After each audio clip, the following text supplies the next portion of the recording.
Okay, as you can see, I'm connecting the network card, which is this network card that I have here. I'm connecting it to a socket that's available on this motherboard. This additional card is the one that I'm connecting, see, to port one of the Linksys router that I have here through this interface or through this network card. Hello, welcome to a new video. How many times have you set up a Wi-Fi router at home and actually seen what we normally see or are used to seeing? The router, a Wi-Fi router, provides service to all the devices that are connected to the wireless network or to the Wi-Fi network. It provides service to the computers, laptops, and phones that are connected. But have you ever heard of a computer providing service to a router? I don't know if you remember, but at some point on the channel I uploaded a video in which I explained how to install a MikroTik router on our computer and how we can use this router to provide service to different devices. Obviously, at that time we had done it in a simulator and we had tested the router in a simulator. The difference between that video and this video that I bring you today is that we are going to make this video completely real. We are going to do it with a real network. We are going to connect a Linksys router to an additional network card that we are going to install on the motherboard of our computer, where we are going to connect our Linksys router so that the MikroTik router can assign addresses on the one interface to that Linksys router, and this Linksys router, through its wireless connection, can provide service to all the devices that connect there. Obviously, all the people who are connected or who are going to connect to the Linksys router will necessarily have to go through this interface and will have to go through the MikroTik router. Now, what is the difference between having a MikroTik router at home and having a conventional router like the ones we normally have with a Wi-Fi router, whether it's Linksys, Teplin or any other brand? Well, the MikroTik router is a type of device that is normally for advanced business configurations. And in one of the tutorials I made about configuring a MikroTik router, I had added a video in which we could configure this router to prevent people who were connected to our Wi-Fi network but, by configuring an access point on their phone, were giving service to other people who were not authorized on the Wi-Fi network.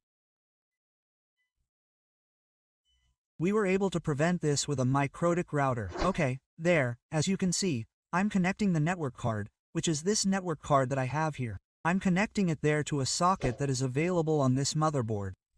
You can see that I have a network cable connected to the network card that I just installed. Here I have the main network card, which is the one that is connected, obviously, to my Wi-Fi router, which I am currently providing service. This additional network card is the one that I am connecting, see, to port one of the Linksys router that I have here. Through this interface or through this network card, the MikroTik router will provide service to this Linksys router to port 1, that is, it will address port 1. In this way, this equipment, through its wireless connection, will be able to provide service to different users and all of them will have to go through this bridge connection card to our MikroTik router in VirtualBox. See, I have a computer here, which is the physical computer. Inside this computer is a virtual machine with VirtualBox. Inside this virtual machine is the MikroTik RouterOS operating system installed. We configure two interfaces. In the MikroTik router, we configure a main interface, here we have it, and a secondary interface or a second adapter. The main adapter or adapter 1 is the adapter that we are using as an adapter 1. That adapter is connected in bridge mode to the main interface of my computer. The main interface is the one that is directly connected to my Wi-Fi router. There's the secondary interface of the secondary adapter or adapter 2, which is this one here, which is the LAN adapter of the MikroTik router. That adapter is connected here, as you can see, in bridge mode with the adapter or with the secondary network card that is connected to the computer, the additional network card that we just installed in the machine. So, something very easy to understand, that card, look, as you can see here, is connected directly to interface 1 of the router, which is going to act as an access point to be able to provide connectivity to all the users who are going to connect here. So, all the users who are connected here to this router, obviously they are going to go through the MikroTik router first. Yes, they are going to enter this interface that is here. They are going to be bridged to the LAN interface of the MikroTik router and they are going to exit here. The MikroTik router processes all the information. In this case, we are going to add all the connectivity policies and release all that traffic through interface 1, which goes here and is obviously bridged with the main interface, which is the one that goes to the main router and, in turn, is connected to the service provider. That's it. Okay, to put all this into operation, see that I have the MikroTik router here. Let's check some things here in the network configuration so that you can see. Okay, just as I explained in the topology, see how adapter 1, that is, adapter 1, is connected in bridge mode with the computer's main network adapter. And see how adapter 2, which is the LAN adapter, is connected in bridge mode to the second card or the secondary network card that we installed on the computer's motherboard. Here we have it. See, let's start the MikroTik router. Okay, so now we have the router active. Now I'm going to open Winbox here. Here I have it. Very good. Obviously, we are going to access through the LAN interface. Let's connect here. We can access through the 1, but you know that there are always many restrictions on accessing the 1. Very good. Let's do it here. Okay, perfect. We are now connected to the micro router. Let's review some settings here that are not really that big of a deal. Here, see that we have NS. Let's go to IPNS. See that we have 2 interfaces here. See that we have 192.168.2.1. That is the GUI of the Ethernet 2. Remember, Internet 2 is adapter 2 and here we have adapter 1, which is obviously taking it by DHCP. It is taking it by DHCP because that is the adapter 1 of the micro router. That is the address that my main router is assigning it. Okay, something that you have to be very clear about here is regarding addressing, and remember that the LAN interface of the micro router has an IP address. You can see here how 192.168.2.1 and see that the LAN interface has interface 1, which is Ethernet 1. It has 192.168.250.119, which is the one that the router is assigning to it, my main router. These 2 IP addresses should not match, okay? Because obviously there will be an addressing conflict. Okay, one of the configurations that we are going to review here, or another of the configurations, is here in IP also of HCP server. Here I already have an HCP server. Remember, see that the interface is interface 2 because that is the LAN interface.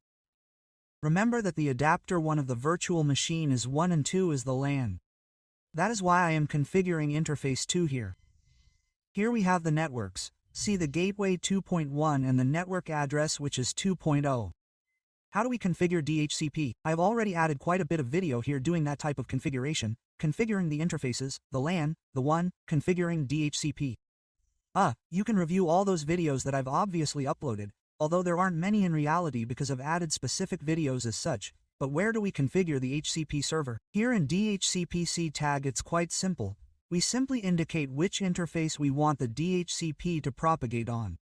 Here I'm obviously selecting interface 2 because that's the LAN of the MikroTik router. Next. See that it automatically shows me the address of the receiver because we have to have the address or the interface configured as such with an IP address. Here, you can see that it automatically shows me its network address. If we click on Next, it shows me the GWI address and so on. We're going to click on Next and it's going to show me the address range that I'm going to assign to all the users. And well, when we finish, we already have the HCP server configured. This is quite simple. Here's what I was telling you about the interfaces, what we saw a moment ago in addresses. See that the interface is already configured, 2.1, see that it's 192.168.2.1. And it's obvious that when we configure the DHCP, if we set Internet 2, it will automatically detect the REC address and then the gateway address. Now it's time to verify. I'm going to check here with my cell phone. I'm going to search here in Networks. Here, the Linksys router should appear active. Let's verify. Okay, there's the Linksys 296. Let's connect. Very good. Okay. This device has 192.168.5.1, its address for GUI, that is, to be able to access it. I'm going to put the user here and we're going to access this Linksys device. Very good. Obviously, it's already configured here in the Internet configuration. It's configured as an automatic configuration by DHCP. See that here this Linksys device is giving the address which is 1,921,685.1. Okay, it will give that address to all the devices that connect to the Wi-Fi network. Obviously here it should be giving me an address for that network segment. If we go here to the status section, okay, you can see here how the MikroTik router has already assigned it. See that it assigned it 192,168.2.253 with GUI 2.1.